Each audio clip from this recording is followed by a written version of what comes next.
በስመ አብ ወወልድ ወመንፈስ ቅዱስ አሐዱ አምላክ አሜን። በስመ አብ ወወልድ ወመንፈስ ቅዱስ አሐዱ አምላክ አሜን።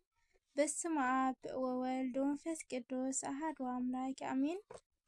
ሰላም ለክሙ ክቡራን አሃውየ ወአሃትየ እፎ ሰንበትክሙ። ሰላም ንዓኻትም ይኹን ክቡራት ኣሕዋቴን ኣሓቴን ከመይ ቀኒኹም? ከም እግዚአብሔር ቅዱስ ፍቃድ ካብ ዝሓለፈ ዝቐፀለ መበል 29 ክፋል ናይ ቅዱስ ዮሃንስ አፈወርቂ ህይወትን ትምህርትን ሒዘልኩም መፅየ እኒአኹ። ጀሚረ ክሳብ ዝውድእ ምሳይ ክትፀንሑ ብትሕትና ይምሕፀን። ክትኣትዩ ተለኹም ሓደሽቲ ዝኾንኩም ናይ ደወል ምልክት ብምፅቃጥ ቤተሰብ ኩኑ። ቤተሰብ ዝኾንኩም ድማ ላይክ ሸር ብምግባር መበረታዕኹም ኣይፈለየኒ።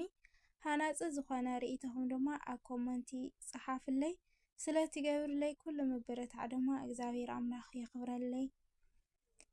መበል 29 ክፋል ናይ ቅዱስ ዮሃንስ አፈወርቂ ህይወቱን ትምህርቱን እንሆ። ክፍሊ ትምህርቲ 2 እግዚአብሔር ስለምንታይ ንሰይጣን ፈጠሮ? ንምንታይ ከ ኣየጥፍኦን? ንምንታይ ከ ኣብዚ ዓለም ዘየወገዶ ዘይኣለዮ ንዝብሉ ሰባት ዝተዋሃበ ትምህርቲ። እግዚአብሔር ስለምንታይ ንሰይጣን ፈጠሮ? ንምንታይ ከ ኣየጥፍኦን? ንምንታይ ከ ካብዚ ዓለም ኣየወገደን ወይ ከዓ ኣይኣለየን ዝብሉ ሰባት ዝተዋሃበ ትምህርቲ። ቀደም ዘመን ኢሳቅ ብኢድ ወዱ ምግቢ ንኽበልዕ ኣብ ዝተዋሃበሉ ግዜ ኣብ ዝፈተወሉ እዋን ንወዱ ናብ ሃድን ናብ ጫካ ለኣኾ። እዚ ይስሐቅ እዚ ካብ ኢደይ ምግቢ ክቕበል ኣብ ዝፈተወሉ ግዜ ግና ንኣይ ዘይኮነ ናብ ዱር ልኢኹንስ ንሱ ንባዕሉ ናብ መኣድና መፀ። ካብኡ ብዝበለፀ ንኣና ዘለዎ ዓሚቑን ሓቀኛን ፍቕሪ ከርኢ ዝፈቐደ መን ኣሎ? ካብኡ ብዝበለፀ ትሑት ከ ኣበይ ክርከብ ይኽእል? ካብዚ ዝተለዓለ ዝነበረና ሓይሊ ኣብ ናይ ንግሆ ትምህርቲ እኳ ወዲና እንተነበርና ናይ ኣቦና ገፅ ምስ ረአና ግና ድኻምና ረሳዕናዮ። ሓይልና ከም ዝተወድአ እውን ዘንጋዕናዮ። ብሓጎስ ዕልል ዕልል በልና። እቲ ብሉይ መዋዕል ዝኾነ ኣደናቒ ባዕሉ ምስ ረአና ነብስና ብብርሃን ተዋሓጠት። በሊዑ ንኽባርኸና በዚ ምኽንያት መኣድና ኣዳሊና ኣቕረብና። ከምቲ ኣብኡ ዝነበረ ምትላል ኣብዚ የልቦን። ምግቢ ንኽመፅእ ዝተኣዘዘ እቲ ሓደ እዩ ነይሩ፣ እቲ ዘምፅአ ግና ካሊእ እዩ። ኣብዚ ግና ኣነ ንኸምፅእ ተኣዘዝኩ፣ ኣነ ባዕለይ ድማ ኣምፃእኹ። ስለዚ ኦ ኣቦይ ንኣይ ዝወድኻ ብመንፈሳዊ በረከት ባርኸኒ። እዚ ካብ ኩላትና እንደልዮን ምእንትኡ እንፅልዮን በረከት ኮይኑ ንኣኻትኩም ጥራይ ዘይኮነስ ንኣይን ነዞም ኣብዚ ዘለና ንኹለና ዝጠቅም እዩ። እቲ ናይ ኩለትና ኣቦ ዝኾነ እግዚአብሔር ዕድሜኹም ክሳዕ ክንደይ ናይ ይስሐቅ ዕድመ ክነውሐልኩም ለምንዎ። እዚ ካብ ናይ ሰማይ ጠልን ካብ ናይ ምድሪ ስብሓትን ዝበለፀ ጠቓምን ኣድላይን እዩ። እንተኾነ ግና መኣድና ናይ ምድላው ግዜ በፂሑ እዩ። እዚ እንታይ እዩ? ንኣኻትኩም ካብ ዘለና ፍቕሪ ዝተለዓለ ኣብዚ ቀረባ እዚ ካብ ዝተዋሃብናዮ ዝተረፈ ትምህርቲ እዩ። ሎሚ ንግሆ ተዳልዮም ዝቐረቡ ቃል ኪዳንን ሰይጣን ምኽሓድን ብዝምልከት ከም ዝተዛረብናዮም ቅድሚ 2 መዓልቲ ንዲያብሎስ ብምዝምልከት ዝጀመርናዮ ትምህርትና ሕጂ ክንቕፅሎ ኢና። እዚ ድማ ብዛዕባ ዲያብሎስ ክንዛረብ ደስ ኢሉና ዘይኮነስ ብዛዕባኡ ኣመልኪትኩም ንትምሃርዎ ትምህርቲ ንምጥንቃቕን ንምሕላውን ኣዝዩ ዝጠቕመኩም ስለ ዝኾነ እዩ። ብዛዕባኡ ኣመልኪትና ክንዛረብ ደስ ኢሉና ዘይኮነስ ብዛዕባኡ ዘሎ ኣመለኻኽታኹም ንኽትጥንቀቁን ንኽትሕለውን ዝጠቕመኩም ስለ ዝኾነ እዩ። ንሱ ጸላኢና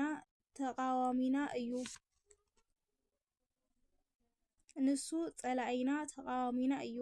ስለ ዝኾነ ከዓ ናይ ጸላእትኩም ስልትን ተንኮልን ምፍላጥ ዓብይ ጥቕሚ ኣለዎ። ንሱ ብሓይሊ ወይ ከዓ ካብ ዓቕምና ንላዕሊ ብዝኾነ ነገር ወይ ብምግዳድ ክስዕር ከም ዘይኽእል ኣብ ዝሓለፈ ትምህርትና ተማሂርና ኢና። ከምኡ እንተዝኸውን ነይሩ ዋላ ሓደ ሰብ ከየትረፈ መጥፍአና ነይሩ።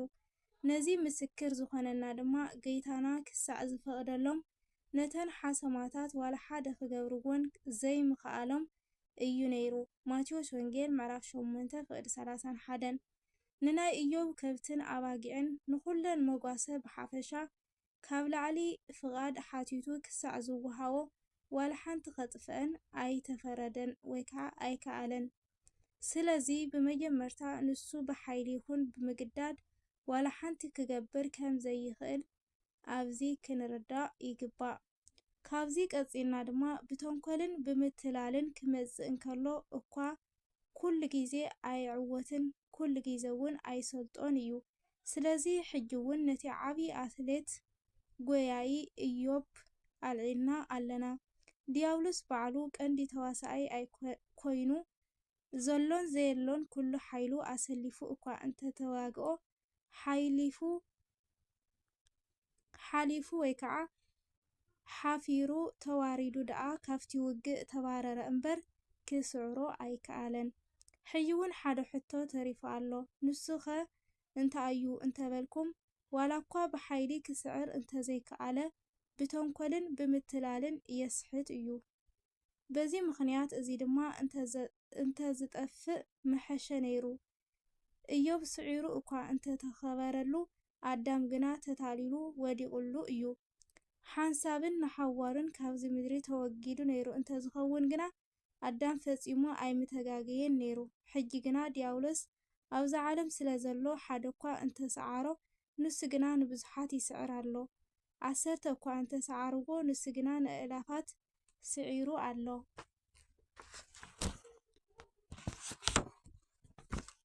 እግዚኣብሔር ኣጥፊእዎ እንተዝኸውን ነይሩ ግና እዞም እልፊ ኣእላፋት ኣይምጠፍኡን ነይሮም ይብሉ። ብዛዕባ እዚ እንታይ ክንብል ኢና? መጀመርታ ደረጃ ካብቶም ዝሰዓሩ እቶም ዝስዕሩ ቁጽሮም ውሕድ እኳ እንተኾነ ኣዝዩ ልዑል ዋጋ ግና ኣለዎም።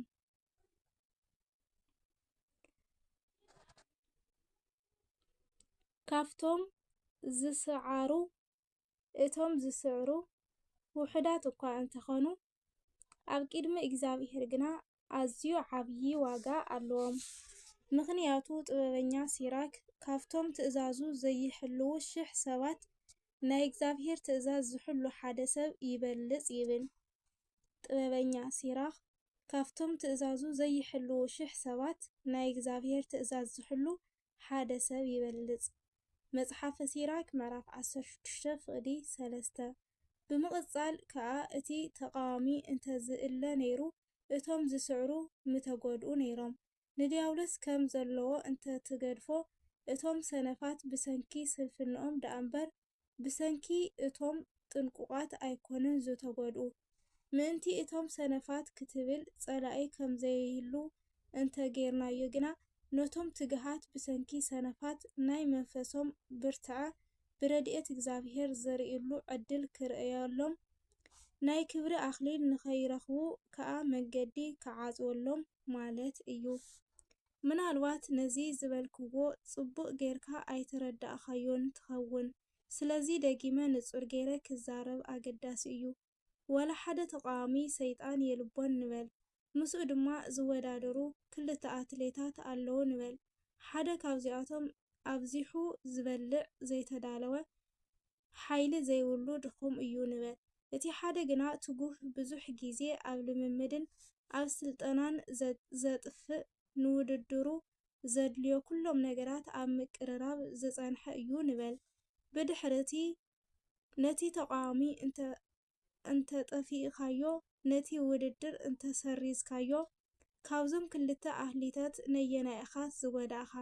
ነቲ ዘይተዳለወ ሰነፍ ወይስ ነቲ ብምድላው ብጻዕሪ ዝደኸመ? እቲ ዝተዳለወ ከም ዝጉዳእ ብሩህ እዩ።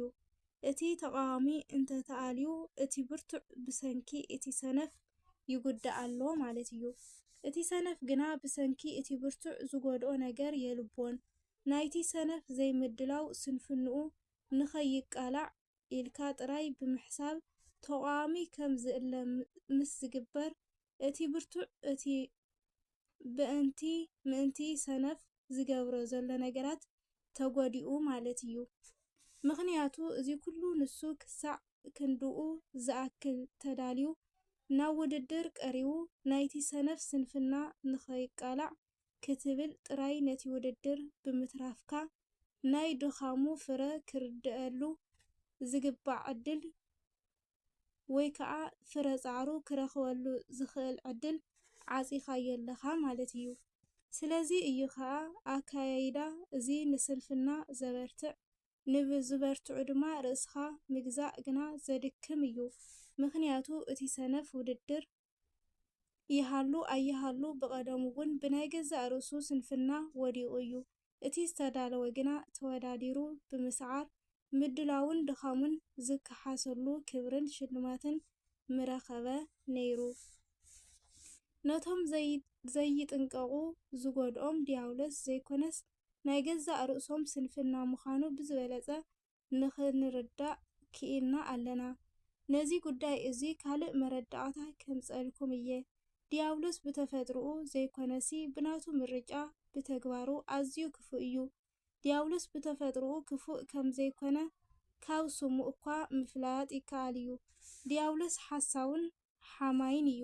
ንሰብ ናብ እግዚኣብሔር ከይዱ ከምዚ ብምባል ሓምዩ፣ ኢዮብ ንኣኻ ንኣምላኽ ዘምልኸካ ብኸምኡ ኣይኮነን፣ ንስኻ ንዕኡ ምስ ቤቱን ኣብ ዙርይኡ ዘሎ ኩሉን ሓለኻዮ፣ እስከ ንኩሉ ጥሪቱ ክልአዮ እሞ ብተግባር እንተዘይክሒድካ ክንርኢ ኢና ኢሉ ሓመዮ። መጽሓፈ ኢዮብ ምዕራፍ 1 ፍቕዲ 16 መሊሱ ድማ ንእግዚኣብሔር ናብ ሰብ ከይዱ ከምዚ ዝስዕብ እናበለ ሓመየ። ናይ ኣምላኽ ሓዊ ካብ ሰማይ ወሪዱ ነተን ጠለበጊዕ ግዝኣተንን ኣንደደቶም በልዐቶም። መጽሓፈ ኢዮብ ምዕራፍ 1 ፍቕዲ 16 እዚ መከራዚ ካብ ሰማይ ካብ እግዚኣብሔር ከም ዝመፀ ገይሩ ንምእማን ኣገልጋሊ ምስ ጎይትኡ ንጎይታ ምስ ኣገልጋሊኡ ንምፅላእ ንምፍልላይ ፈተነ። እንተኾነ ግና ከምቲ ኣዳም ምስ እግዚኣብሔር ዝገበሮ ካልእ ኣገልጋሊ ምስ ጎይትኡ ከጻልእን ክፈላልን ምስ እትርኢ ዲያብሎስ ነዚ ንምግባር ዝከኣለ ብናቱ ሓይሊ ዘይኮነስ ካብ ስንፍናናን ዘይምስትውዓልናን ናይቲ ሰብ ከም ዝኾነ ምእንቲ ክንፈልጥ ኣብዚ ኣብ ናይ ኢዮብ ፈተነ ደኣ እምበር ኣይከኣለን። ስለ ዝኾነ ከዓ ዲያብሎስ ዝተባህለ በዚ ምክንያት እዚ ደኣ እምበር ብምክንያት ተፈጥሮኡ ኣይኮነን። ንምፅላእ ኢልካ ብሓሶት ምውራይ ይኹን ካብ ከምዚ ምርሓቅ ተፈጥሮኣዊ ባህሪ ዘይኮነስ ብናይ ገዛእ ርእስኻ ምርጫ ውሳኔን ክግበርን ክግደፍን ክቋረፅን ክቕፅልን ዝኽእል ተግባር እዩ። ስለዚ እዞም ነገራት እዚኣቶም ናብ ናይ መሰረታውን ትሕዝቶኦምን ባህሪ ዝበፅሑ ኣይኮነን። ከምኡ ከዓ ዲያብሎስ ክፉእ ይበሃል። ክፍኣቱ ግና ካብ ተፈጥሮ ኣይኮነን። ብተፈጥሮ ክፉእ ኮይኑ ስለ ዝተፈጠረ ዘይኮነስ ካብ ናይ ባዕሉ ምርጫ ዝመፀ እዩ። ስለዚ ባህርያዊ ስለ ዘይኮነ ክፍኣቱ ካብ መጀመርታ ክፍጠር እንከሎ ጀሚሩ ዝነበረ ኣይኮነን። እንታይ ደኣ ድሒሩ ብተግባሩ ዝተውሃቦ ስም እዩ። በዚ ድማ እዩ ከሓዲ ዝበሃል። ብዙሓት ክፉኣት ሰባት እኳ እንተሃለዉ ክፉእ ዝብል ቅፅል ንዕኡ ዝተውሃበ ግና ንክፍኣቱ መወዳድርቲ ስለ ዘይብሉ እዩ። ንምንታይ ከምዚ ተባሃለ? ምክንያቱ ንሕና ዋላ ሓንቲ ነገር ከይገበርናዮ ወዲ ሰብ ኣብ እግዚኣብሔር ከቢሩ ምስ ረአዮ በቲ ዝረኸቦ ፅቡቕ ነገር ብምቕናዕ ብቕፅበት ጸላኢና ኮነ። ወላ ሓንቲ ግቡእ ምክንያት ዘይብልካ ከምዚ ጌርካ ቀንዲ ጸላኢ ካብ ምዃን ዝኸፍአ ክፍኣት ድማ የለን።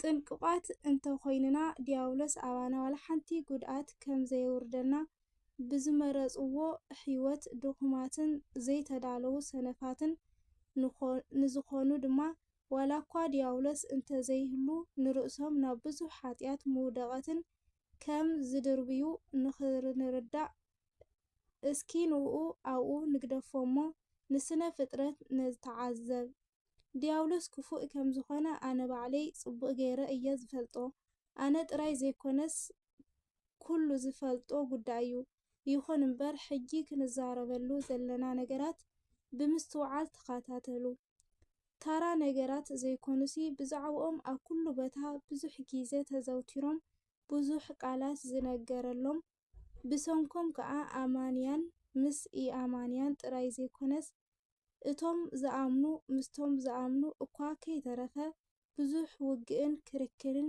ዝገበረሎም ጉዳያት እዮም እቲ ኣዝዩ ዘሕዝን ድማ እዚ እዩ